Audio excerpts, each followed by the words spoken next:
आ रहा है, बहुत से लोगों ने पूछा है। और अभी कुछ समय पहले पुरी के शंकराचार्य जी स्वामी निश्चलानंद सरस्वती जी ने एक वक्तव्य निर्गत किया था, जिसमें वो दावा कर रहे थे कि मक्का में, जो कि मुसलमानों का एक प्रसिद्ध स्थल है मक्का, जहाँ पर काबा स्थित है और जहाँ पर वो हज करने जाते हैं, वो वस्तुतः शिव मंदिर है, वहाँ शिवालय है, ऐसा पुरी के शंकराचार्य जी ने दावा किया। यद्यपि पुरी के शंकराचार्य जी का वह वक्तव्य बहुत छोटा था और उन्होंने इस संदर्भ में कोई विशेष उल्लेख नहीं किया किसी प्रमाण का, लेकिन उनके कथन से हमारी सहमति है।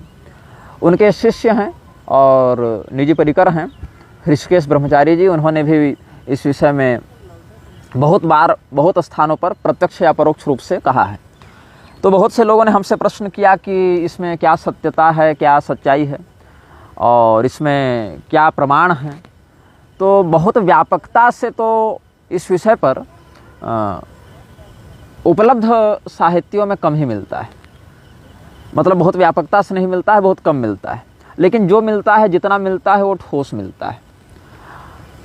तो मक्का और मदीना, इन दोनों शब्दों का जो प्रयोग है वो किस रूप में प्राप्त होता है और किस प्रकार से उसका तीर्थत्व निर्धारित होता है, उसका शिवालयत्व निर्धारित होता है, इस विषय में हमारे पास निजी शोध के माध्यम से जो कुछ प्रमाण उपलब्ध हुए हैं, हम उनकी ओर आपका ध्यान आकृष्ट कराएंगे। यद्यपि ये दिन, आज का जो दिन है, वो अन्य वक्तव्यों के लिए था। आज हमने ये दिन अन्य वक्तव्यों के लिए सुरक्षित रखा था, लेकिन अद्वैत विजय वैजयंती जी ने एक पोस्ट लिखी थी फेसबुक पर, जिसमें वो कह रहे थे कि औरव मुनि के नाम पर अरब, देश का नाम अरब पड़ा, ऐसा स्कंद पुराण का संदर्भ देते हुए, मतलब श्लोक तो नहीं बताया लेकिन नाम लेते हुए ऋषिकेश ब्रह्मचारी कह रहे थे। तो इसके पीछे क्या आधार है, प्रमाण है?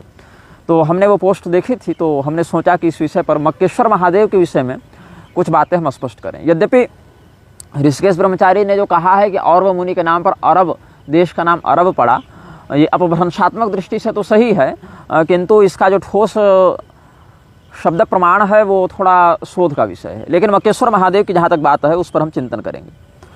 सबसे पहले हम बात करते हैं शक्ति संगम तंत्र में जो तीसरा खंड है, जिसको कहते हैं सुंदरी खंड। सुंदरी खंड जो है वो शक्ति संगम तंत्र के 4 खंडों में से एक खंड है, और जहाँ पर पूरे विश्व के भूगोल का वर्णन है। मतलब भूगोल से तात्पर्य है कि मानचित्र कह दें उसको, शास्त्रीय मानचित्र का वर्णन है। तो शक्ति संगम तंत्र में जो 7वां और 8वां पटल है वो इस विषय में बड़ा महत्वपूर्ण स्थान रखता है। आपको बता दूं, शक्ति संगम तंत्र ही वह ग्रंथ है जहाँ पर निग्रहागमों का भी वर्णन है, निग्रहागम तंत्राणी शतद्विशत भेदतः, और जहाँ पर आदि शंकराचार्य जी के अवतार की भविष्यवाणी भी है छिन्नमस्ता खंड में।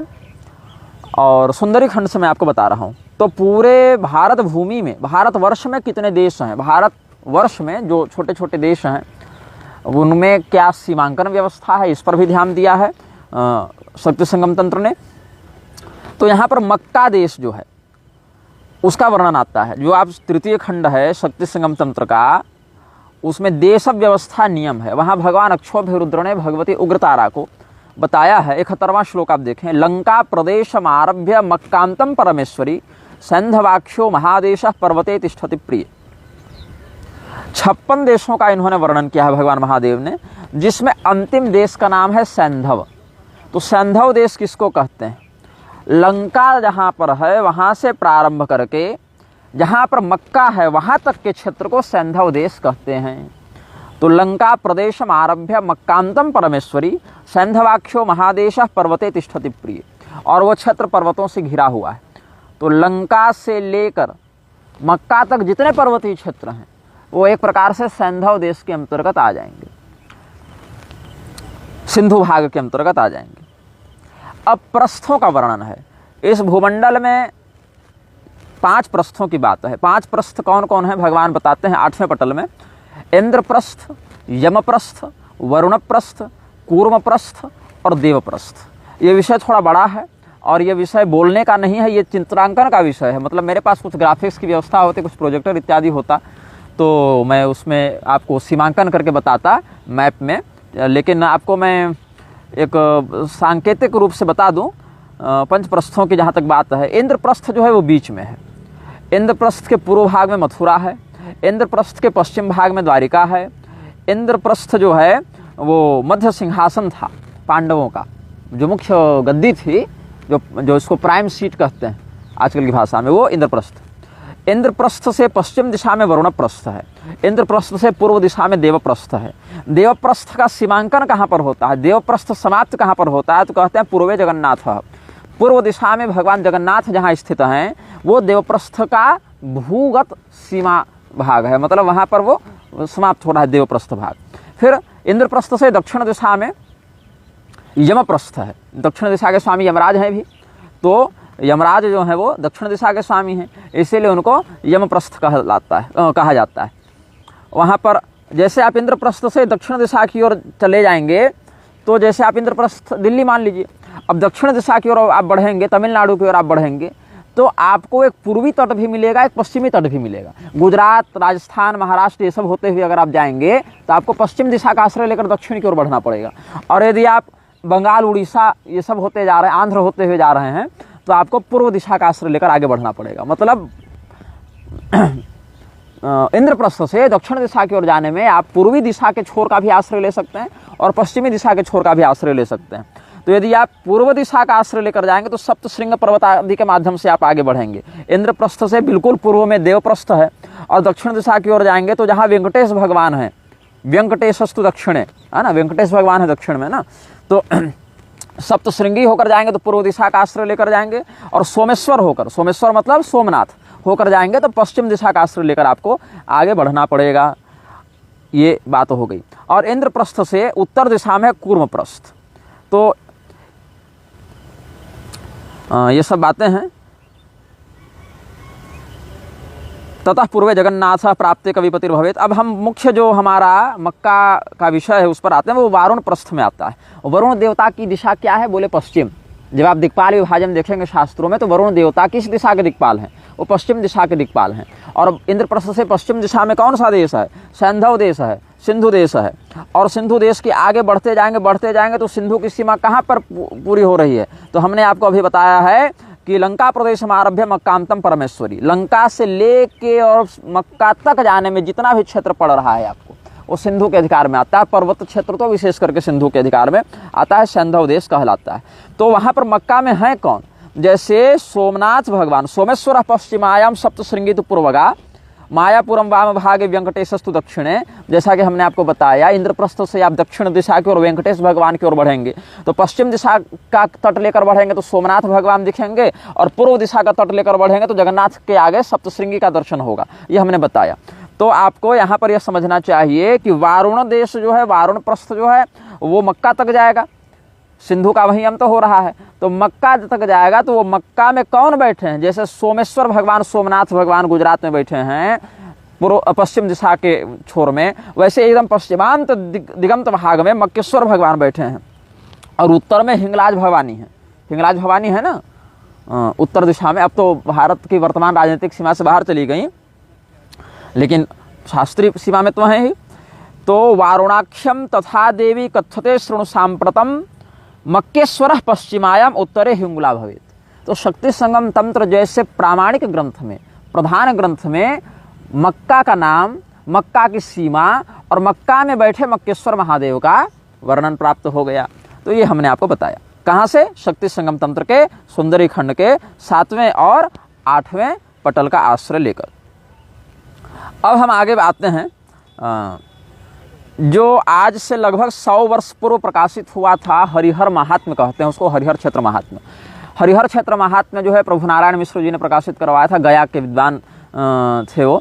तो गया के ही महात्म्य को प्रकाशित करते हुए एक उन्होंने छपवाया था, और संभवतः जहाँ तक हमको यह अनुभूति हो रही है वो स्कंद पुराण का ही कोई लुप्त प्राय भाग है। तो उसमें जो 7वां अध्याय है हरिहर क्षेत्र महात्म्य का, हरिहरेश्वर महात्म्य का, उसके 7वें अध्याय में एक श्लोक प्राप्त होता है, पदम एकम गयायाम तो मक्कायाम तो द्वितीयकम, या एकम पदम गयायाम तो, ये भी मिलता है। और भगवान नारायण के 3 चरण हैं, 3 चरण पड़े हैं। त्रिविक्रम शब्द भी भगवान नारायण के लिए आया है। तो भगवान नारायण के चरण 3 स्थानों पर पड़े हैं। एक जो पहला चरण है वो पड़ा है गया जी में, गया में है ना विष्णुपद गया में, तो भगवान का एक चरण वहाँ पड़ा है। दूसरा चरण पड़ा है मक्का में, और तीसरा चरण पड़ा है शुक्ल तीर्थ में। तो पदमेकम गयायाम तो मकायाम तो द्वितीयकम तृतीयम स्थापितम दिव्यम मुक्ते शुक्ल से सन्निधौ।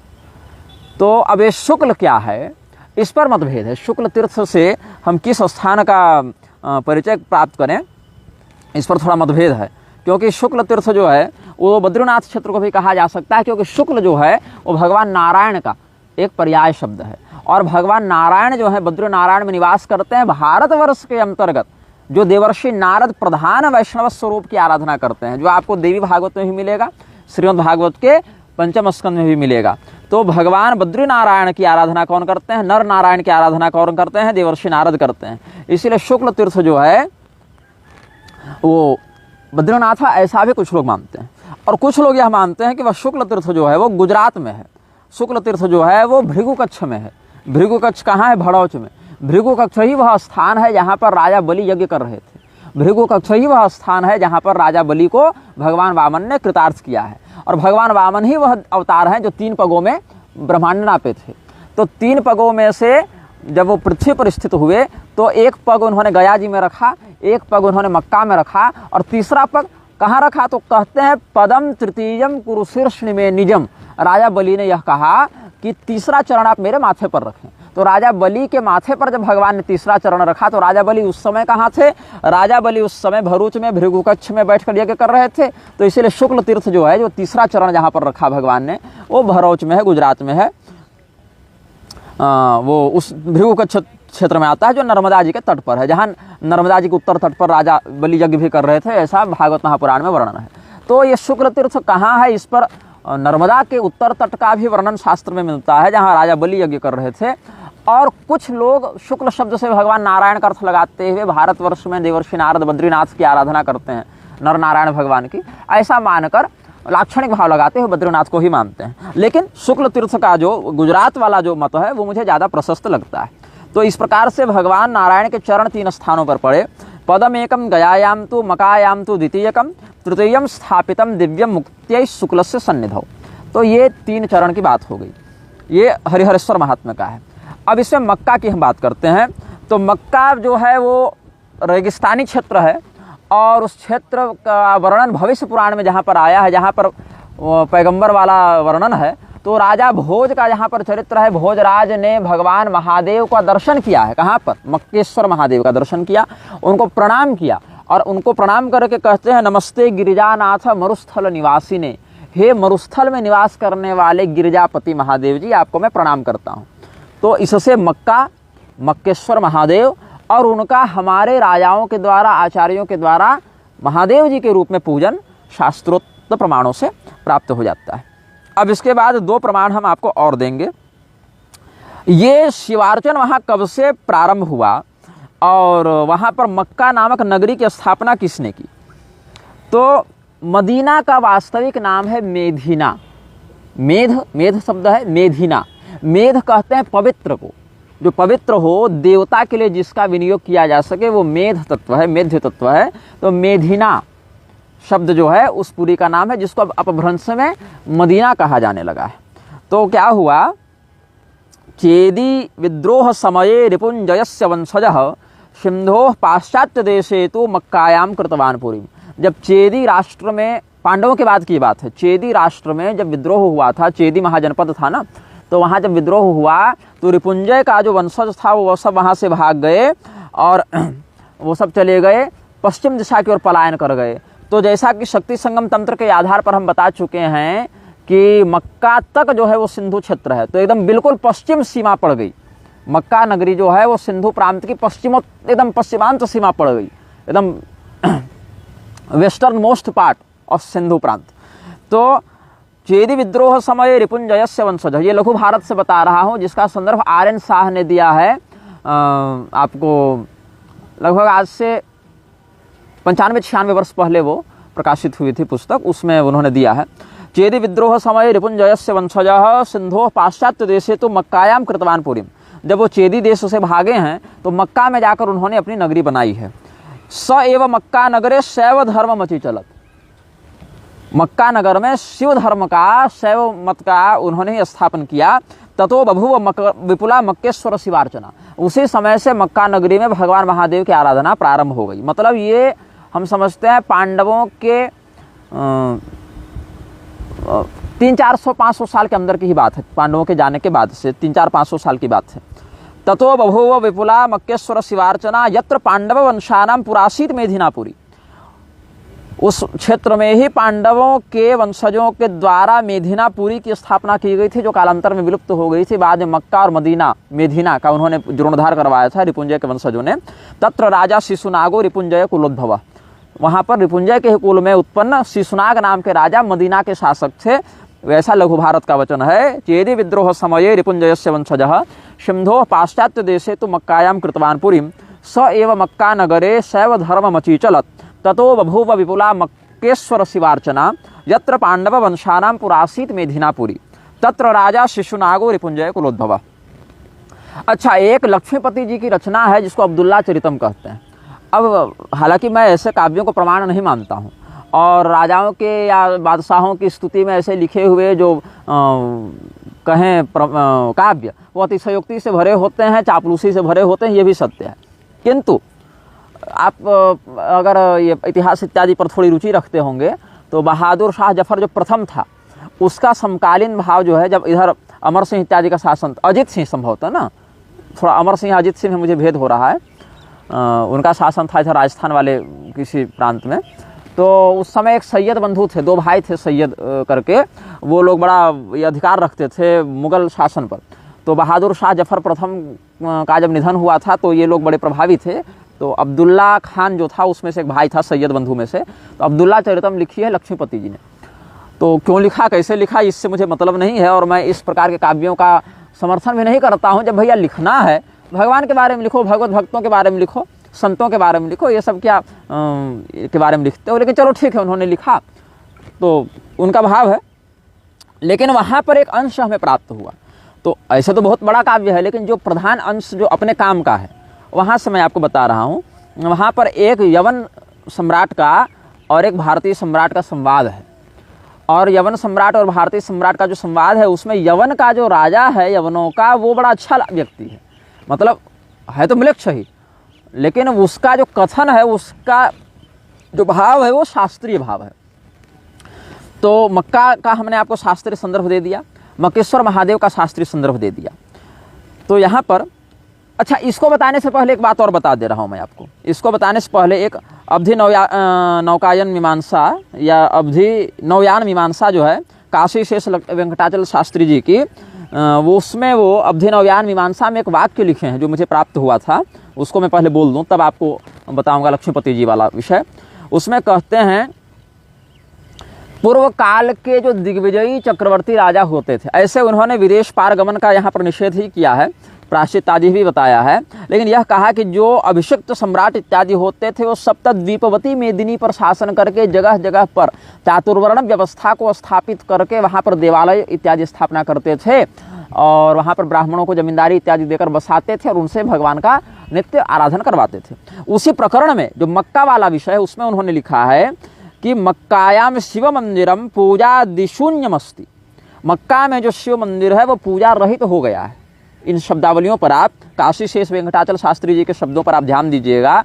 वो कहते हैं मक्कायाम शिव मंदिरम पूजा दिशून्यमस्ति तथा यह शालिग्रामो महान सम्लेक्षय पूजनीय इति स्थानांतरम नीतः तदा स्वप्नम तदीयमेव प्राप्य बहुवारमेव मनुभूयतस्य महतः शालिग्रामस्य देवालयं जीर्णमुद्धृत्य ग्रामादिकं दत्वाद्यावधि ब्राह्मणे पूजादिकं कार्यत इति प्रसिद्धि। एवं अन्यस्वपि देशेषु बहव आर्य देवालय आंग्ल चरित्रेषु वर्ण्यन्ते इति दिक्। ये जो हैं कहते हैं मक्का में जो शिवालय है वो अब पूजा से रहित हो चुका है और शून्य हो चुका है, और वहाँ जो विशाल शालिग्राम है, मतलब वहाँ दोनों बातें स्वीकार कर रहे हैं। एक तो शालिग्राम का भी स्वीकार कर रहे हैं और एक शिवालय भी स्वीकार कर रहे हैं। तो भैया झगड़ा इस पर नहीं होगा कि वहाँ मंदिर है कि मस्जिद है तो मंदिर ही लेकिन वो मंदिर शिव जी का है कि विष्णु भगवान का, झगड़ा इस पर होगा। क्योंकि भारत में जितने खूनी संघर्ष हिंदू और मुसलमान के बीच में नहीं हुए, उससे कहीं अधिक खूनी संघर्ष शैव और वैष्णव में हो गए दुराग्रह के कारण। जो विष्णु तत्व और शिव तत्व के नाम पर तो तलवार उठा लेते थे, लेकिन विष्णु तत्व और शिव तत्व का जो शास्त्रीय भाव है उसको समझ नहीं पाते थे। तो यहाँ पर भगवान महादेव और भगवान नारायण दोनों का प्रतिष्ठापन यहाँ ज्ञात होता है इन वचनों से। तो वो जो महान शालिग्राम है, बहुत विशाल शालिग्राम शिला है, वो म्लेच्छों के द्वारा पूजित हो रहे हैं। शिव जी तो पूजित नहीं हो रहे हैं, लेकिन म्लेच्छों के द्वारा वो पूजित हो रहे हैं। और वहाँ से उनको दूसरे स्थान पर ले जाने की बात हुई थी, जिनको किसी को सपना आया था, तो सपने में आकर वो भगवान बताए थे इस प्रकार की बातें, और वहाँ पर जीर्णोद्धार इत्यादि करा के फिर कुछ छद्म रूपधारी मतलब स्वरूप छिपा करके इन्हीं ब्राह्मणों को वहाँ पर सेवा के लिए नियुक्त किया गया था। बहुत गुप्त बात है ये। जैसे म्लेच्छराज इत्यादि का विषय जब हम लोग देखते हैं, सुनते हैं, अपने साधनात्मक भावों से अनुभूत करते हैं, तो यह ज्ञात होता है कि बाहर से जैसा संसार दिख रहा है, हृदय में अनुभव करने पर संसार की और भी गुप्त स्थिति ज्ञात होती है। लौकिक विधा में भी, दिव्य विधा की बात नहीं करता हूँ, सीक्रेट सोसाइटीज, सीक्रेट एजेंसीज और कॉन्स्पिरेसी थ्योरीज ये सब बहुत आते रहते हैं समाज में। तो उसी प्रकार से एक यह भी भाव है कि वहाँ पर जो शालिग्राम शिला है, वो जो वृक्षों के द्वारा आक्रांत हो गई थी, उसका पूजन करने के लिए वहाँ पर कुछ ब्राह्मणों को बसाया गया गुप्त रूप में, और उनको यह अतिरिक्त जिम्मेदारी दी गई कि आप यहाँ पर वेश को छिपाकर इनका शास्त्रीय रीति से अर्चन करते रहें। आपको मैं बता दूं, अजीत डोभाल, मुझे उस व्यक्ति से कोई मतलब नहीं है, मैं उसका एक पब्लिक डोमेन का इंटरव्यू बता रहा हूं, जिसमें वो व्यक्ति कह रहा था कि भाई वो पाकिस्तान में काफ़ी समय गुप्तचरी किया है अजीत डोभाल ने, तो उसके कान जो है वो छिरे हुए थे, कर्णवेद संस्कार हुआ होगा, तो किसी बड़े मौलवी उलेमा ने उसको पकड़ा और एकांत में ले गया और कहा कि भैया तुम कान छेदे हुए पकड़ा जाओगे कि तुम हिंदू हो, तो इसको बंद करवा लो और नहीं तो तुम पकड़े जाओगे। बोले तुम कैसे हमको पहचाना जी? बोले क्योंकि हम खुद हिंदू हैं लेकिन यहाँ वेश बदल के रहते हैं और ये लोग मुझे बहुत बड़ा कोई मौलवी समझते हैं, है ना। ये इंटरव्यू पब्लिक हुआ था, और मैं देखो घर में मैं हिंदू के रूप में रहता हूँ, पूजा पाठ सब करता हूँ, लेकिन अपने धर्म को अपने व्यक्तिगत रूप से बचा कर रहा हूँ, लेकिन बाहर ये सब पता चलेगा तो मुझे मार दिया जाएगा, तो बाहर मैं उस मुसलमान बन के रहता हूँ। तो हो सकता है भाई, अब इस बात का तो वो व्यक्ति दावा कर रहा है, और जितना बड़ा पद है उसका भारतीय सरकार के दृष्टि में या जिस प्रकार का उसका गुप्तचरी इतिहास रहा है, वो गलत नहीं बोल रहा होगा, ऐसा मानकर चलते हैं। तो हो सकता है इसी प्रकार से यहाँ पर कोई ऐसा विषय होगा जो गुप्त रूप से वहाँ कुछ लोग ऐसे रहते होंगे जो शालिग्रामार्चन वहाँ करके कुछ धर्म को बचाए हुए होंगे। तो जहाँ पर चातुर्णव व्यवस्था नष्ट हो गई वहाँ पर तो लोग भाग कर इधर आ नहीं सकते, लेकिन कुछ बीज रूप में उसकी सुरक्षा कर रहे होंगे, ऐसा हमको इस उक्ति से समझ में आता है। अब हम आपको वो अब्दुल्ला चरितम जो लक्ष्मीपति जी ने लिखी है वहाँ से बता रहे हैं। वो यवन राज क्या कहता है, यवन राज और हिंदू राजा की जो मुठभेड़ हुई है उसमें वो यवन राज यह कहता है, उसके वाक्यों पर आप गौर कीजिएगा। यवन राज यह कहता है, शस्त्रहीनम पलायंतम तृणवक्त्रम भयान्वितम तदीयो स्मृति भाषम तम पतितम रणचत्वरे यो हंति नृपतिम सोपि युज्यते ब्रह्महत्या तस्मान् नृपेण नृपते शस्त्रादि परिवर्जितः करागतोपि नितराम न हंतव्य सुखेप्सुना नृपभिर्नेन नृपतिः शस्त्रयुक्तोपि जातुचित संग्राम चतुरस्थोपि न हंतव्य सुखेप्सुना नृप, ये तो हम बता दिए। हाँ, नृपहंता तो पुरुषो दश ब्राह्मण हत्या युज्यते तो यतस्तस्माद् अवध्यो वर्तते नृपः। वो जो म्लेच्छों का राजा था वो हिंदुओं के राजा से यह कहता है, सनातनी सम्राट से यह कहता है कि हथियार जिसने फेंक दिया है, जो भाग रहा है, जो अपने दांतों में तिनका दबा रखा है, तिनका कौन खाती है? गाय खाती है तिनका, तो तिनका दबा रखा है और मैं आपकी शरण में आया हूँ, ऐसा बोलकर जो जमीन पर लेट जाता है, प्रणाम करता है, ऐसे शत्रु का वध नहीं करना चाहिए। ऐसे शरणागति राजा को जो व्यक्ति मार देता है युद्ध में, हथियार डाले हुए अपने पास शरण में आए शत्रु को जो व्यक्ति मार देता है उसको ब्रह्म हत्या का पाप लगता है। इसीलिए अगर हम किसी राजा से लड़ने जा रहे हैं, वो अभिषिक्त राजा है, तो उसका वध नहीं करना चाहिए। हाँ, आप उसको पराजित कर लिए, उसको आप सामंत बना लीजिए, कैद कर लीजिए, आप उसको कर दंड, आर्थिक दंड या कुछ वैसा दीजिए, लेकिन आप उसका प्राण नहीं ले सकते। प्राण लीजिएगा उसका, जान उसको मार दीजिएगा तो 10 ब्राह्मणों को मारने के बराबर पाप लगेगा। इसलिए जो व्यक्ति सुख चाहता है वो अपने शत्रु को पराजित करे, लेकिन अगर शत्रु अभिषिक्त राजा है तो उसका वध न करे, उसको सामंत बना ले, उसको अपने अधीन कर ले, कैद में डाल दे, मतलब कुछ या टैक्स लगा दे, लेकिन उसको जान से न मारे। तो अच्छा, इसमें और है, न राजकुलम छिंदियात वाला जो स्मृति वाक्य है, विष्णु भगवान ने ये नियम बताया है कि जब आप दिग्विजय के लिए जाते हैं और राजा को अगर मारना पड़ गया, तलवार चला रहे हैं, हथियार चला रहे हैं, तो थोड़े उसको प्रोटेक्टिव जोन में ले जाकर मारेंगे। मार दिया आपने तो उसके संपूर्ण वंश का नाश न करे। कहने का भाव यह है कि उसको वंश विहीन न करे, राजकुल का सर्वथा उच्छेद न कर दे। ठीक है, ऐसा भाव है। यही कारण है कि भगवान जमदग्नि पुत्र परशुराम जी ने जब कार्तवीर्यार्जुन का वध किया तो अपने ही पूर्वजों के पितरों के आदेश पर उन्होंने उसका प्रायश्चित भी किया, क्योंकि मूर्धाभिषिक्त सम्राट का वध करना ब्रह्महत्या से भी जघन्य ही बताया गया है। तो ये यवनराज क्या कहता है, एतावत् काल पर्यन्तं अस्माभिस्तस्य संगके स्थितं सम्प्रति त्वत्संगे स्थीयते यत्त्वया प्रभो कारणीयं तदस्माभिः कर्तव्यं सर्वथा प्रभो राजत्वेन यथा मान्यस्तमस्माकमसि प्रभो तथा महमदश्चापि नालिकम कथ्यते मया। कि हे राजन, आपकी जब तक इच्छा है साथ में रहें, यहाँ पर जब तक आप रहेंगे तब तक आप जो काम करेंगे वही कर्तव्य हमारा भी होगा, और ऐसा नहीं कि आपके विरुद्ध जाकर हम कोई कार्य करेंगे। राजा के रूप में हम जितना सम्मान आपका करते हैं, राजा के रूप में जैसे आपको हम महत्व देते हैं, हमारे लिए मोहम्मद जो मोहम्मद है वो भी हमारे लिए वैसा ही सम्माननीय है। इसीलिए हम इसमें कोई असत्य भाषण नहीं कह रहे हैं। पापमाश्रित्य विप्रस्य हरणात् जायते यथा पापमाश्रित विप्रस्य हननात् जायते यथा अनाश्रितस्य हननात् तथा किम नहीं जायते। बताओ भाई, कोई ब्राह्मण यदि पापी हो जाए उसको भी मारने से जब ब्रह्महत्या लगती है, तो जो ब्राह्मण पापी नहीं है क्या उसको मारने से ब्रह्महत्या नहीं लगेगी? भाई, जो दुराचारी ब्राह्मण है, दारू पी के सो रहा है, उस ब्राह्मण को भी मारने से, जन्म की दृष्टि से तो ब्राह्मण ही है ना, उस ब्राह्मण को मारने से जब ब्रह्महत्या लग जा रही है, तो जो पाप में आश्रित नहीं है ऐसे ब्राह्मण को मारने से क्या ब्रह्महत्या नहीं लगेगी? तो असंस्फोट्या यथा चास्ति शालग्राम शिलानिडाम हरियाधारतया राजा तथा मार्योस्ति भूतले। राजा जो है वो पृथ्वी पर भगवान नारायण का ही स्वरूप होता है, ये यवनराज कह रहा है, और जो कह रहा है वो सनातन धर्म के शास्त्रानुकूल ही कह रहा है।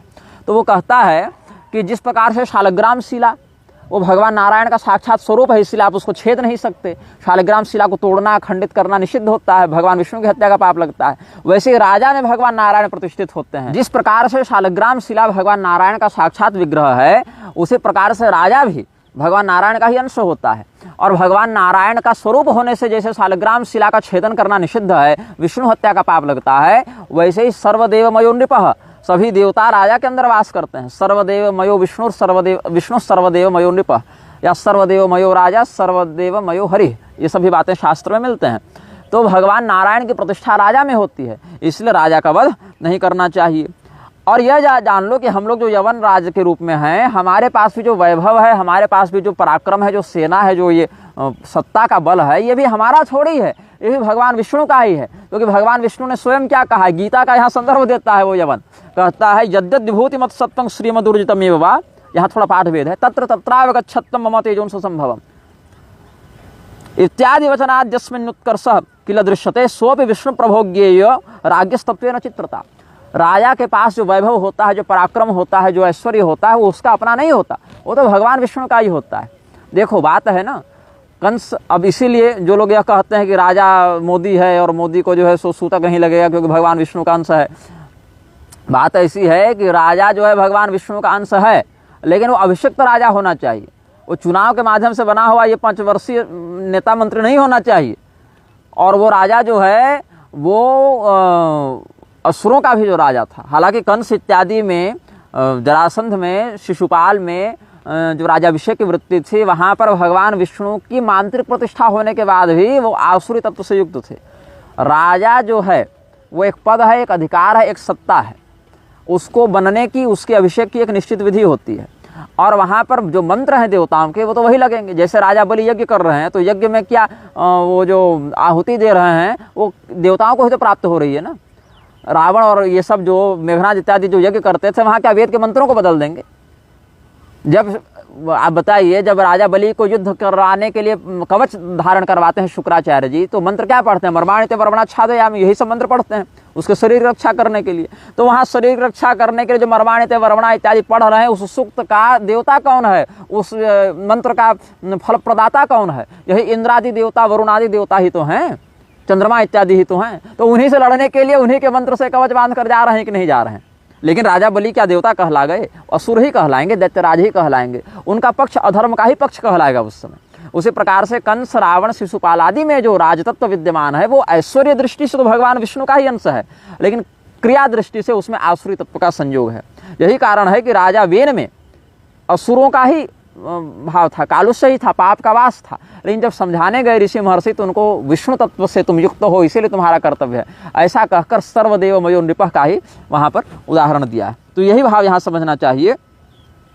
कि असुरों में भी जो राजा हुए, मृक्षों में भी जो राजा हुए, मृक्षों में भी जो शासक हुए, ऐश्वर्य मात्र की, भोग मात्र की, क्योंकि वहाँ पर एक लक्ष्मी का पैसा है, सत्ता है, स्वर्ण मुद्रा है, महल है, तो गरीब को तो मिलेगा नहीं, लक्ष्मी से ही प्राप्त होगा। तो जो राज्य लक्ष्मी का उपभोग कर रहा है वो उस श्री तत्व से युक्त होने के कारण वैष्णव प्रभुता का उपभोग कर रहा है, ऐसा समझना चाहिए। ये मेरे कहने का भाव है। बाकी हैं सारे कुकर्मी, म्लेच्छ हैं, गोहत्यारे हैं, क्रूर हैं और असुर हैं, वध्य हैं। इनका यथासंभव यथाशक्ति प्रतिकार करना चाहिए और भगवान स्वयं करते हैं। भगवान विष्णु ने ही आकर इन सब का संहार किया ना, रावण का, शिशुपाल का, कंस का, श्री राम कृष्ण आदि रूप में किसने संहार किया? भगवान ने ही किया ना। तो इसीलिए उनमें ऐश्वर्य की दृष्टि से, वैभव की दृष्टि से, महल और सेना की दृष्टि से विष्णु प्रभुता विद्यमान है। यही बात यहाँ कहना चाहता है ये यवनराज कि यद्यद विभूति मत सत्यम श्रीमधुरजितमेवा तत्र तत्रावगच्छत्तम मम तेजोंश संभवम इत्यादि वचनात् जस्मिन् उत्कर्षः किल दृश्यते। हम लोगों की जो बढ़ोतरी दिख रही है, वैभव दिख रहा है, वो हमारा नहीं, वो भगवान विष्णु का है। आप ध्यान देंगे तो म्लेच्छों का एक पैगंबर है जिसका नाम है नूह। नूह जो है वो भगवान विष्णु का ही भक्त था, ऐसा भविष्य पुराण का वचन है। तो सोपि विष्णु प्रभो ज्ञेयो राज्ञस्तत्वेन चित्रता। और हम सदैव ये चाहते हैं कि भगवान विष्णु हम पर प्रसन्न रहें। विष्णुर्मय्यस्तु सुप्रीतः सर्वदैत्यभिवांछता। इसलिए राजा, ब्राह्मण और गौ से कभी द्वेष नहीं करना चाहिए, क्योंकि राजा में भगवान विष्णु का वास है, गौ में भगवान विष्णु का वास है, ब्राह्मण में भगवान विष्णु का वास है। और इनसे विरोध करने का अर्थ है सीधे भगवान विष्णु से विरोध करना, और इनका विरोध करने से व्यक्ति का नाश हो जाता है, जैसे भगवान विष्णु से विरोध करके व्यक्ति का नाश हो जाता है। विष्णु राज विप्रगवाम देशो न कार्यो जगती तले विष्णुद्रोहाद यथा नाशो जायते किल देहिनाम गो विप्र नृपद्रोहेण तथा नाश प्रजायते। इसीलिए त्वया चेत प्रीति पूर्वम तु विजेतुम आत्मवैरिणम गम्यते तरहितास्माभिस्तवानुचरणम। प्रभु, आप हमसे युद्ध नहीं करके हमसे मित्रता करना चाहते हैं, आप अपने क्षेत्र के राजा बने रहिए, हम अपने क्षेत्र के राजा बने रहेंगे। तो इस प्रकार से अपने शत्रु को शस्त्र के द्वारा नहीं अपितु मित्रता के द्वारा पराजित आप जो करना चाहते हैं, तो उसमें भी आप जैसा जैसा करेंगे हम आपका ही अनुसरण करेंगे। कर्तव्यम तव चेन्नास्ति विजिगीषा मया पुनः तर्हि मक्का स्थलम द्रष्टुम गंतव्यम प्रीतिपूर्वकम। इसीलिए आप जो हैं हमारे मक्का स्थल में जाइए, आइए और हमारे तीर्थ का आप दर्शन कीजिए। ये मक्का तीर्थ हमारा तीर्थ है, ऐसा हिंदू सम्राट को उसने निमंत्रण दिया है। भोजराज गए हैं ना मक्का, मरुस्थल निवासी ने भगवान को प्रणाम किया है, ऐसा भाव समझना चाहिए। तो नमस्ते गिरिजाकांत गिरिजानाथ मरुस्थल निवासी ने। तो भविष्य पुराण में ये विषय बहुत विस्तार से तो नहीं है, लेकिन इन काव्यों को देखने से लगता है कि ऐसी कोई धारणा, ऐसी कोई मान्यता या ऐसी कोई जनश्रुति उस समय थी जिसका आधार लेकर इन्होंने ये सब बातें लिखी हैं कि हिंदुओं के भी राजा मक्का गए थे और मक्का में जाकर कोई कलमा नहीं पढ़ रहे थे, मक्का जाके कोई नमाज नहीं पढ़ रहे थे, भगवान का ही दर्शन किया, महादेव जी का दर्शन किया, उन्हीं मक्केश्वर महादेव का जिनका वर्णन शक्ति संगम तंत्र आदि में है, लघु भारत आदि में है, जहाँ रिपुंजय के वंशजों ने शिव धर्म की प्रतिष्ठा की थी, मेधिना नगरी इत्यादि और मक्का इत्यादि में। तो कहता है ये, हिंदू का नाम यथा काशी तीर्थमस्ति विलक्षणम यवनानाम तथा चास्ति तीर्थम मक्काभिधम शुभम। जैसे हिंदुओं के लिए काशी नगरी बड़ी पवित्र है, शिव जी की नगरी है काशी, वैसे हम यवनों के लिए मक्का तीर्थ बड़ा शुभ है। जैसे आप लोगों में गया जी की मान्यता है, जैसे पदम एकम गयायाम तो मक्कायाम तो द्वितीयकम बताए आपको हरिहर महात्मा से। तो जैसे गया जी में आप लोगों को विष्णु भगवान के चरणों का दर्शन होता है, वैसे हम लोगों को यहाँ पर दर्शन होता है। गया तीर्थम यथा श्रेष्ठम हिंदू का नाम यथास्ति वही अस्माकम यवनानाम तो मक्का तीर्थम तथा प्रभु। हे प्रभु, राजा को निमंत्रण देकर कहता है, हे स्वामिन, जिस प्रकार आप लोगों के लिए काशी है शिव जी की नगरी, वैसे हमारे लिए मक्का है शिव जी की नगरी। जैसे आपके लिए गया जी हैं, भगवान विष्णु का चरण है वहाँ पर, वैसे हमारे लिए मक्का है, यहाँ भगवान का चरण है। ये भाव है कहने का। और पुष्करम तो यथा तीर्थम विशिष्टमस्ति सर्वदा हिंदू का नाम तथास्माकमस्ति मक्काभिधम प्रभु। जैसे आप लोग पुष्कर जी को, प्रयाग इत्यादि को बहुत श्रेष्ठ तीर्थ मानते हैं, वैसे हमारे लिए यह मक्का तीर्थ जो है बड़ा श्रेष्ठ है। अस्माकम पूर्वजातेन समाराध्य जगतपतिम स्वस्याप वर्गजनकम क्षेत्रमेकम धरातले। हम लोग म्लेच्छ हैं, यवन हैं, हम लोग से धर्म पूजा पाठ यज्ञ याजन होता नहीं है, तो हमारे पूर्वजों ने भगवान की आराधना की थी। आप ध्यान देंगे भविष्य पुराण में नूह के द्वारा या आदम के द्वारा और हव्यवती हव्वा के द्वारा जो हमने एक वीडियो बनाया था स्वामी विद्या भास्कर जी के विरुद्ध, और उनके विरुद्ध क्या मतलब, उन्होंने कहा था कि मनुष्य रूपा ही आदम हव्वा है, ऐसा कुछ वो बता रहे थे। तो हमने उस वक्तव्य का खंडन करते हुए आदम और हव्वा का जो पुराणोक्त वर्णन है और मनु और शत्रुपा से उनका जो स्पष्ट वैभिन्य है, विभिन्नता है, उसको वर्णित करते हुए जो हमने एक वक्तव्य जारी किया था, जिसको उन्होंने बाद में स्वीकार भी किया था स्वामी जी ने। तो उस वक्तव्य को आप लोग सुन लीजिएगा, जिसको हम इस वीडियो के YouTube में अगर आप देख रहे हैं तो इस वीडियो के अंत में आपको उसको एंड स्क्रीन में आपको दिख जाएगा, अगर मुझे याद रहा अपलोड करने के समय ये विषय। तो उस स्थान पर हमने आदम और हव्वा के द्वारा भगवान की आराधना का, नूह इत्यादि के द्वारा भगवान की आराधना का वर्णन किया है। तो ये व्यक्ति जो कह रहा है, इसकी संगति भी उस कथन से लग जाती है कि हमारे पूर्वजों के द्वारा भगवान की आराधना करके ये कहा गया कि प्रभु हमारा मोक्ष कैसे होगा, क्योंकि हम लोग तो तीर्थाटन इत्यादि कर नहीं पाएंगे। ऐसे भी यवनों की जो रुचि है वो तो तीर्थों को नष्ट करने में है ना। आश्रमा यवन रुद्धा देवता यतना नीच, भाई देवताओं का मंदिर तोड़ दो, गौ हत्या करो, वर्णाश्रम नष्ट करो और तीर्थों को नष्ट करो, इसमें यवनों की रुचि रहती है। लेकिन उसमें भी दो चार जो अच्छे थे, जिनको पता था कि नहीं, जैसे निषादों का काम लूटपाट करना और डकैती करना था, लेकिन उसमें एक निषाद राजगुह भगवान के बड़े भक्त हुए तो उनका भी उद्धार हुआ, उनके प्रजाओं का भी उद्धार हुआ भगवान की भक्ति के माध्यम से। तो ऐसे ही दो चार कुछ अच्छे होंगे इनके यहाँ। जैसे एक जो है वो बड़ी सुंदर कविता जो हमको मिली थी पढ़ने में, जहाँ पर भगवान, जो पैगंबर से पहले की कविता है, वो वहीं के किसी व्यक्ति ने लिखी थी, पैगंबर के ही किसी पूर्वज ने, चाचा मामा कोई लगता था, तो उसी ने भगवान महादेव जी की स्तुति में वो लिखी थी। अगर वो कविता मुझे अभी मिल जावे तो मैं इस वीडियो के अंत में बोल दूंगा। तो ये कह रहा है व्यक्ति कि हमारे पूर्वजों के द्वारा भगवान जगन्नाथ जी की आराधना करके, जगन्नाथ मतलब पुरी में आकर नहीं, मतलब जगतपति भगवान की आराधना करके ये मांगा गया कि हमारे लिए भी एक तीर्थ बताइए आप, जहाँ से हमारा मोक्ष हो जाए। तो कृत्वा देयम कृपा बुद्ध्या कथितम किलतम प्रति प्रयाग क्षेत्र राजस्तु सर्वेशामस्ति मोचकः प्रयागस्यास्त्या भार्या काशिका मुक्तिदायिका साप्यस्ति सर्वलोकानां पाप पाश विभंजिका किमर्थम अपरम क्षेत्रम त्वया संपृच्छते धुना वदन्ति तु तद्वाच्यमिति तं प्रतिभाषितम् ईश्वरेण तु सर्वेषामाप्तभूतेन चारुणा ईश्वरस्य दृशं वाक्यं श्रुत्वा तेन स्वकौकरौ सर्वज्ञ सर्वकल्याणकारकामरवन्दित काश्यादीनि तु तीर्थानि सन्ति साधारणानि तु यवनानां तु यत्क्षेत्रं भवेदेकं हि निर्मलं वक्तव्यं कृपया मह्यं भवता सूक्ष्म बुद्धिना। तो भगवान ने कहा, भैया कि हमने तो तुम्हारे लिए प्रयाग जैसा तीर्थ बनाया है, काशी जैसा तीर्थ बनाया है, प्रयाग की ही भार्या के रूप में काशी का नाम है। तो और ये समस्त पापों का नाश करने वाले तीर्थ हैं, तो तुम नया तीर्थ क्यों चाहते हो, तुम दूसरा तीर्थ क्यों चाहते हो। तो यवनों ने कहा कि प्रभु वो सब साधारण तीर्थ हैं, साधारण तीर्थ से उनके प्रभाव को कम नहीं बताया, मतलब वहाँ बहुत लोग जा रहे हैं, हमको एक्सक्लूसिव तीर्थ चाहिए जहाँ केवल हम जाएं, जो हमारे लिए केवल बनाया गया हो। क्योंकि जब काशी का, प्रयाग का, गया का वर्णन आएगा तो ये नहीं कहा जाएगा कि इसको केवल यवनों के लिए बनाया गया, ये तो केवल यवनों के लिए बनाया गया, ऐसी विशेषता इसमें नहीं है। इसलिए जैसे बाकी सब तीर्थ हैं वैसे ये भी साधारण तीर्थ हैं। हमको ऐसा तीर्थ चाहिए जो एक्सक्लूसिव हमारे लिए हो, जो केवल हमारे लिए बनाया गया हो, जिसका इतिहास जब लोग याद करें तो स्मरण करें कि ये तीर्थ केवल यवनों के लिए बनाया गया था, यहाँ पर यवनों का ही उद्धार विशेष करके हो, ऐसा महात्मा जिसका है। तो भगवान बोले चलो कोई बात नहीं, भगवान तो आप्त रूप हैं, सब जानते हैं। भगवान बोले इति तद्वाक्यमाकरणीय जगदीशेन भाषितम, भगवान जगदीश्वर ने कहा कि मक्का क्षेत्राभिधम क्षेत्रम यवनानां धरातले विशिष्टमस्ति तत्रास्ति श्री विष्णोश्चरणाम्बुजम गयायां तु यथा चास्ति श्री विष्णोः पादपंकजम मक्कायां तु तथा चास्ति हर्यंघ्रि कमलम शुभम। कि ठीक है यवनों, तुम्हारा जो है यह जो क्षेत्र है वो मक्का जो है वही तुम्हारे लिए तीर्थ है, क्योंकि जैसे गया जी में भगवान विष्णु का चरण कमल है, वैसे भगवान हरि का एक चरण जो है वो मक्का में भी पड़ा हुआ है। तो इसीलिए भगवान विष्णु के चरण कमलों को यहाँ पर स्थान मिला, इसीलिए ये भी तुम्हारे लिए विशिष्ट तीर्थ हो जाएगा। आप लोग ध्यान देंगे, आबे जमजम, जमजम का वहाँ पानी बहता है और भगवान विष्णु के चरण कमलों से जो है गंगा जी निकली हैं। इसीलिए जैसे हम लोग गंगा जी को पवित्र मानते हैं, वैसे ही यवन लोग, मुसलमान लोग जमजम के पानी को पवित्र मानते हैं, गंगा जल के समान वो लोग मानते हैं। हालांकि हम यहाँ पर मुसलमानों के प्रति कोई सहानुभूति नहीं दिखा रहे हैं, ध्यान दीजिएगा। जो जिहाद है, जो गजवाए हिंद है, वो सब के विषय में, लव जिहाद, ये सब के विषय में मेरा स्टैंड वही है जो है था। लेकिन चूंकि ऐसा वर्णन मिलता है और मक्केश्वर महादेव की वहाँ प्रतिष्ठा है, वहाँ पर भगवान विष्णु का चरणोदक वहन करने वाली नदी है, वहाँ पर भगवान विष्णु का चरणाम्बुज, चरण कमल पड़ा है, इसीलिए भगवान महादेव के कारण, भगवान नारायण के कारण हम ये सब रहस्य बता रहे हैं। वो भी पूरी शंकराचार्य जी ने ऐसा कहा था, तो उनके कथन के प्रमाण के रूप में हम बता रहे हैं। तो भगवान ने आकाशवाणी के माध्यम से सब बताया कि ठीक है, तुम सभी यवनों के लिए इस पृथ्वी पर मक्का नामक जो क्षेत्र है वह तीर्थ होगा। और यहाँ भगवान विष्णु का चरण पड़ा है इसीलिए बहुत विशिष्ट होगा। जैसे गया जी का महात्म्य है वैसे भगवान विष्णु का चरण पड़ने के कारण इसका भी महात्म्य है।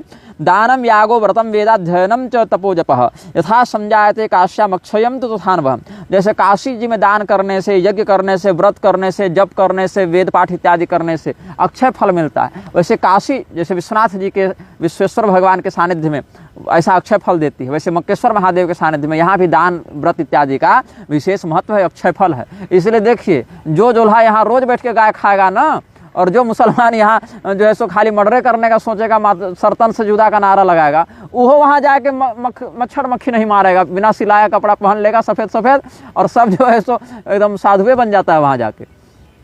इतना बड़ा बड़ा क्रूर आदमी भी उस तीर्थ में जाके निर्वैर जैसा व्यवहार करने लगता है। अब जाके पत्थर उथर मार दे रहा है संगे अश्वत्थ को या क्या कह रहा है, लेकिन जहाँ पर है, लेकिन अन्य प्राणियों के, जीवित चेतन प्राणियों के प्रति वो लोग अहिंसा का ही बर्ताव कर रहे हैं, मौन का ही बर्ताव कर रहे हैं। तो मतलब ये उस क्षेत्र का ऐसा प्रभाव उनकी परंपरा में भी मान्य है कि वहाँ पर जाकर कोई गलत काम नहीं करना है, वहाँ पर जाकर कोई चोरी डकैती हिंसा व्यभिचार नहीं करना है। परम म्लेच्छ भी वहाँ जाकर अधिकाधिक सदाचारी होने का प्रयास करता है, ये मेरे कहने का भाव है। फिर कहते हैं भगवान कि यथास्ति सर्ववर्णानाम मरणम मोक्षदायकम काश्याम तथैव मक्कायाम यवनानाम तो तदृशम। कि जो व्यक्ति जैसे काशी में मरता है हर व्यक्ति तो उसको भगवान महादेव मोक्ष देते हैं, वैसे ही मक्का में मरने वाले यवन को भी भगवान मक्केश्वर महादेव मोक्ष देते हैं। और अगर कोई व्यक्ति मक्का नहीं जा पावे, कोई मुसलमान मक्का नहीं जा पावे, तब कैसे होगा? तो मृतकाले तो मक्काया संस्मृतिम कुरुते ही यह यवन सोपि गेहस्थो दुख भाग नहीं जायते। जो मुसलमान मर रहा है, मियाँ जी ध्यान दीजिएगा, जो मुसलमान मर रहा है और मक्का नहीं जा पावे, वो जब मरेगा ना तो जय मक्केश्वर महादेव कहना, तो उससे तुम्हारा मोक्ष होगा। मक्केश्वर महादेव का ध्यान करना, मक्का का ध्यान करना, भगवान महादेव तुम्हारा भी कल्याण करेंगे। सब सांप बिच्छू भूत प्रेत को अपने यहाँ स्थान दिए हैं, हृदय से भगवान की भक्ति करो। यवना भास्करी भटा कुर्वन्तु दर्शनम नमे इति चिंतयता सव्या मक्का यवन सुनुना। मक्का जाने का उद्देश्य क्या होना चाहिए मुसलमानों का, यवन पुत्रों का क्या उद्देश्य होना चाहिए? भास्करी कहते हैं सूर्य के पुत्र को। सूर्य के पुत्र यमराज हिसाब करेंगे तुम्हारा। कोई 72 हूर नहीं है, जागो, कोई 72 हूर और शराब की नदी नहीं मिलेगी। जो यमराज हैं फैसला करने वाले, वो यमराज जो है भास्करी हैं, मतलब सूर्य पुत्र हैं। यमदूत तुम लोगों को कष्ट न दें, इसके लिए मक्केश्वर महादेव का ध्यान करो। यवना भास्करी भटा कुर्वन्तु दर्शनम नमे इति चिंतयता सव्या मक्का यवन सुनुना। यमराज के दूत हमारा धर्षण न करें, हमको मारे पीटे नहीं, इसीलिए हम मक्केश्वर महादेव की शरण में है, मक्का तीर्थ को प्रणाम करते हैं। ऐसा चिंतन करना चाहिए मुसलमानों को, क्योंकि उनके पूर्वज भगवान से ही वरदान प्राप्त किए थे। बीच में महामद इत्यादि ने आकर जो पैशाच धर्म का प्रवर्तन किया, भले जीवन भर तुम लोग पिशाच के समान रहे हो और आगे भी रहोगे ही, लक्षण तो सुधरेगा नहीं तुम लोग का, ये हम जान रहे हैं, लेकिन कम से कम मक्केश्वर महादेव की जय रोज बोलना, सुबह उठ के 5 बार माथा पटकते हो ना, उसमें एक लाइन ये भी जोड़ देना। तो यवना भास्करी भटा कुर्वन्तु दर्शनम नमे इति चिंतयता सव्या मक्का यवन सुनुना। तो ये मक्केश्वर महादेव का और वहाँ पर मक्केश्वर जगन्नाथ भगवान का, मक्केश्वर विष्णु भगवान का जो शास्त्रीय संदर्भ इत्यादि है या काव्यात्मक जो ऐतिहासिक उल्लेख इत्यादि प्राप्त होते हैं, वो सब हमने आपके साथ वर्णन किया है। और इसमें जो पूरी शंकराचार्य जी का कथन है, वो पूरी शंकराचार्य जी का जो कथन है वो बहुत स्पष्ट है, बहुत शास्त्र सम्मत है, और हमारा उनके इस कथन से समन्वय भी है। एक जो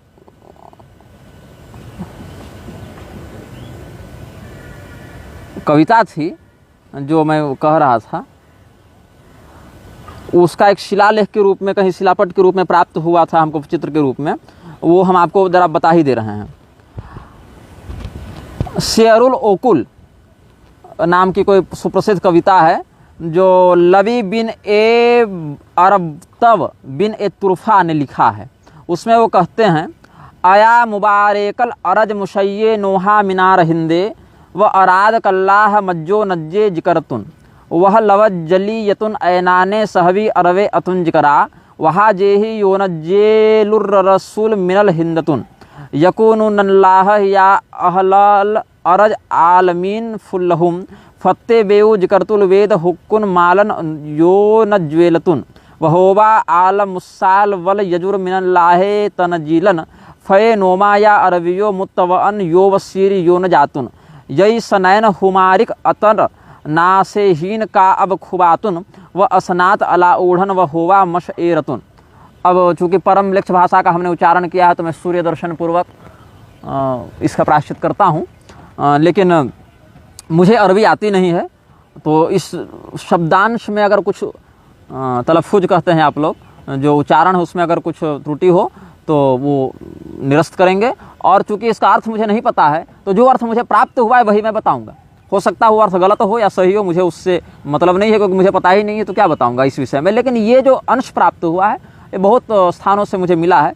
तो ये इसमें एक कहता है व्यक्ति, जो गायक है, वो कवि है, वो कहता है, हे भारत की पुण्य भूमि, तू धन्य है क्योंकि ईश्वर ने तुझे अपने ज्ञान के प्रकाश के लिए चुना, ज्ञान के लिए तुझे चुना। वह ईश्वर का ज्ञान प्रकाश जो 4 स्तंभों के सदृश संपूर्ण जगत को प्रकाशित करता है, वो भारतवर्ष में ऋषियों के द्वारा 4 रूप में प्रकट हुआ। और परमात्मा समस्त संसार के मनुष्यों को आज्ञा देता है कि वेद जो मेरे ज्ञान है उसके अनुसार आचरण करो। ज्ञान के भंडार जो साम और यजुर हैं, जो ईश्वर ने प्रदान किए, हे भाइयों इसको मानो क्योंकि ये हमें मोक्ष का मार्ग बताते हैं। उनमें से 2 और हैं, ऋक और अथर, ऋग्वेद अथर्ववेद, जो हमें भ्रातृत्व की शिक्षा देते हैं, और जो इनकी शरण में आ गया वो कभी अंधकार को प्राप्त नहीं होता है। तो ये जो है वो कहा इस व्यक्ति ने। और उमर बिन ए हशाम की एक कविता है, जो हज़रत मोहम्मद का चाचा लगता था, ऐसा मुझे कहीं पढ़ने में मिला है। तो इसमें कफ विनक जिकरा मिन उलुमिन तब असेक कलुवन अमातातुल हवा व तजक्करू नतज खेरोहा उड़न एल लवदे लिलवरा वलुक एने जातल्लाहे ओम असेरू व आहा लोलहा अजहू अरानीमन महादेव ओ मनोजेल इलमुद्दीन मीनहुम व सयत्तरू व सहबी वे याम फीम कामिल हिंदे यौमन व यकुलून न लात हजन फैनक तवज्जरू म सयरे अरल्लाकन हसनन कुल्लहुम नजुमून अजा अत सुगमा गबुल हिंदू। ये 5 पद हैं इसमें। इसका भी मुझे अरबी, जय सूर्यदेव, मैंने जो पढ़ा उसका अर्थ मुझे नहीं पता है, लेकिन जो अनुवाद मुझे जिस रूप में प्राप्त हुआ है, सुनने में आया है कि लक्ष्मी नारायण मंदिर जो बिरला जी ने बनवाया था नई दिल्ली में, वहाँ पर जो है इसको पत्थर पर उन्होंने अंकित करवाया था। तो यहाँ पर ये जो कविता है उसका अर्थ जो मुझे प्राप्त हुआ है, हो सकता है गलत हो या सही हो, ये तो अरबी के विशेषज्ञ बताएंगे, लेकिन इसका अर्थ ये कह रहा है कवि, जो पैगंबर का चाचा है वो कह रहा है कि वह मनुष्य जिसने अपना सारा जीवन पाप और अधर्म में बिताया हो, काम क्रोध में अपने यौवन को नष्ट किया हो, यदि अंत में उसको पश्चाताप हो और भलाई की ओर लौटना चाहे तो क्या उसका कल्याण हो सकता है? एक बार भी सच्चे हृदय से वह महादेव जी की पूजा करे तो धर्म मार्ग में उच्च से उच्च पद को प्राप्त कर सकता है। हे प्रभु, मेरा समस्त जीवन लेकर केवल एक दिन भारत हिंद का निवास दे दो, क्योंकि वहाँ